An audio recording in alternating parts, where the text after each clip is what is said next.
Welcome to MS Learn Online. I'm Tom Kimball. And I'm Tracy Kimball, and we're glad to have you back for the third and final part of Getting There, Staying Mobile with MS. That's right.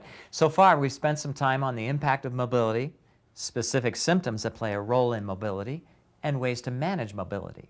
So in this webcast, we'll hear about ways to adapt our cars, our homes, and take a look at the future of mobility options. Doing everything you can to keep your body as mobile as possible is only one part of the puzzle. What about your environment? It's important for everyone to be able to navigate, manipulate, and appreciate our world. The number of accessible buildings, modified vehicles, and assistive devices continues to grow every day. It is now easier than ever to get around your home and in your community, maintaining your independence and getting there, wherever there may be.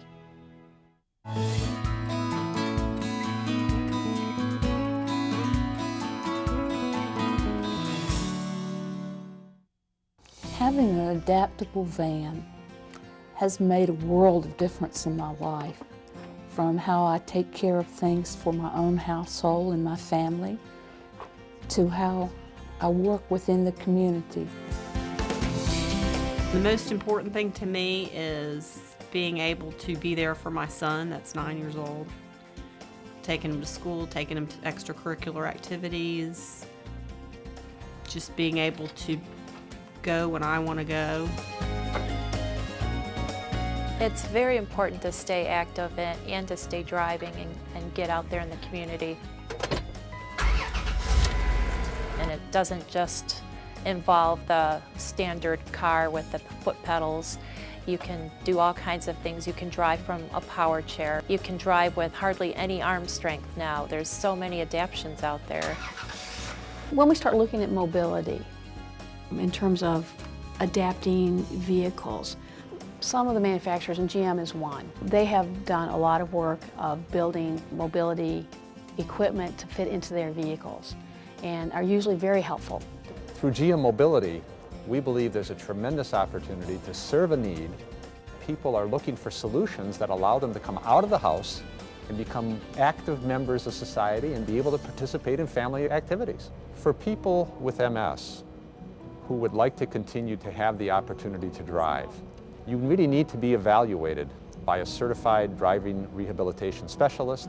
You really do need to be instructed on whatever equipment might be prescribed for you, and you have to be tested and certified before your license will be granted by the state. Wow, look at this! How cool is this? Yeah, once you get used to it, it's pretty good. So actually not bad. Part of what I do is help people to be able to learn how to drive with adaptive devices so that they can drive with hand controls, for instance. When I first started using hand controls, again, I was very petrified and I was nervous, but I knew that I was a good driver and that I could do it. And it took me about a month of practicing in the neighborhood, driving around before I finally got out. And I'd say it was about a year that it is second nature. I don't even think about it. Once an individual has their license to drive with equipment, the next step is to find a mobility equipment dealer in their market. These mobility dealers most often are certified by the National Mobility Equipment Dealers Association. You can find these members either in your local phone book or on the web at www.nmeda.org. In terms of funding the purchase of the vehicle, there are a lot of sources that might be available given your particular situation and your state. Some sources you may want to check with include the Veterans Administration, state and vocational rehab facilities, your local insurance company. You can also even speak to often community agencies that are interested in supporting people and getting them back on the road. It has given me the independence that I could never imagine. And I can get out and I can do the things that I want to do, especially with my son, and being able to go shopping with my husband or going to dinner. I've only had a van for a few months, but it has opened so many things for me. It's just made a world of difference.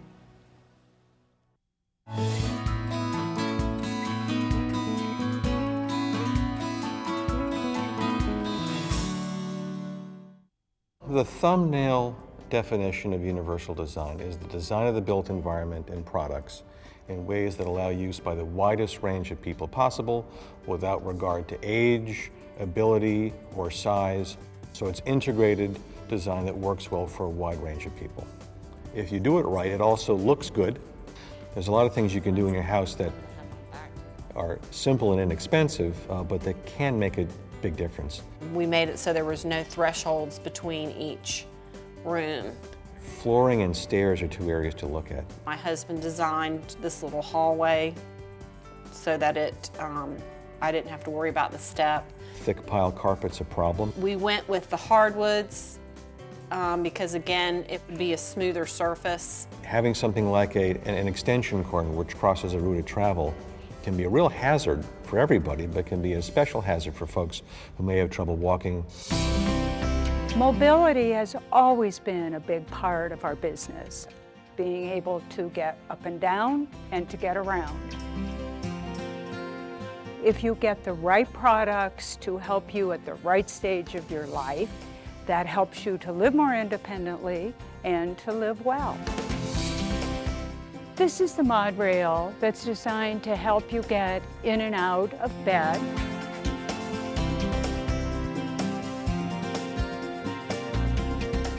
These are transfer benches. You sit down outside the tub, pick your feet up, put them across, and then you have to slide your body into the tub. This is an alternative to remodeling your bathroom. And as you can see, I have a roll-in shower that I can roll right up into, and I wheel right in and right out. By taking barriers out of the home, we can enjoy our home, make the most of our lifestyle in it. This is a stair lift. It's a low-cost way to have an elevator in your home, and it glides up the stairs, allows you to enjoy the levels in your home. Steps are a big thing, and these ramps are portable, allow you to carry them with you, use a scooter, walker, anything to get to your friend's home, your family, overcoming a barrier. And they're easy to carry and easy for a caregiver to put into a vehicle. As you can see, they've designed it so they're about 10 to 15 pounds in weight.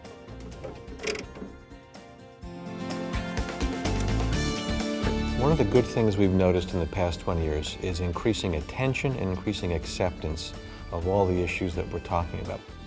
You'll even see mention of kind of accessibility modifications in one of these reality home rebuilding shows that they have on TV. So clearly people are beginning to get the message that they don't have to put up with the status quo, they don't have to put up with a house that doesn't work for them. Since its inception in 1946, the National Multiple Sclerosis Society has spent more than $500 million on research in the relentless search for a cure. The future looks bright for people with MS as advances in treatment, management, and rehabilitation continue to develop.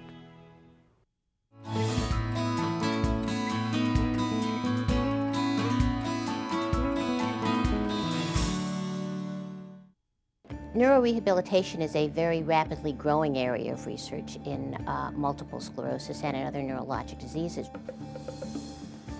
The Locomat is a device that has been shown to improve the ability to stand or walk in patients who have weakness in their legs due to stroke and spinal cord injury. We were able to demonstrate improved mobility in patients with MS. The National MS Society has given us a larger grant to look at a 3-year trial of using the Locomat to help retrain people how to walk or stand with greater ease. The Locomat right now is not widely available. There are several centers that are testing it. We're hoping that the results of the trial will indeed show that it is a practical, effective, and cost-efficient modality for people with multiple sclerosis and other neurologic diseases. Thank you for joining us on this journey towards better mobility for people with MS. There are a variety of tools out there to help you stay active and mobile. Put them in your toolbox and use them. They are an investment in your lifestyle and yourself. For the National MS Society, I'm Teresa Marchetta. Thank you, and let's all keep moving.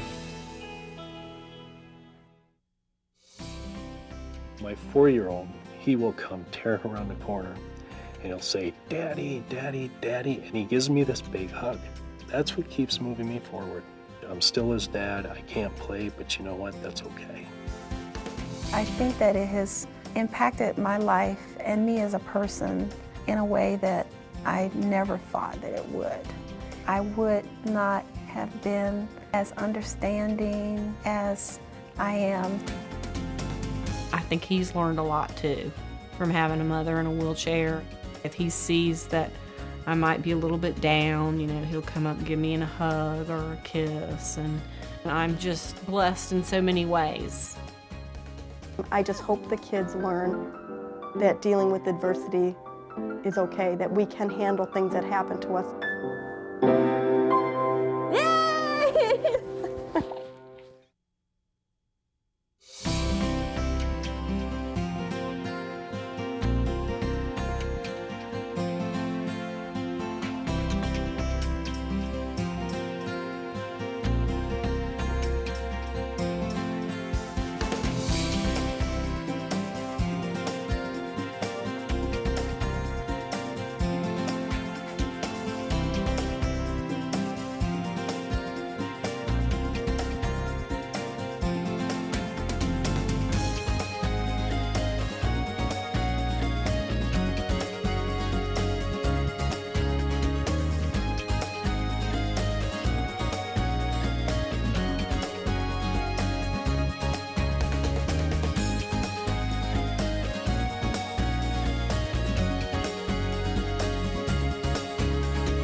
We've certainly learned a lot over the past 3 segments of getting there, staying mobile with MS. Yes, we have, and we hope you found it as useful as well. Thank you for joining us for MS Learn Online.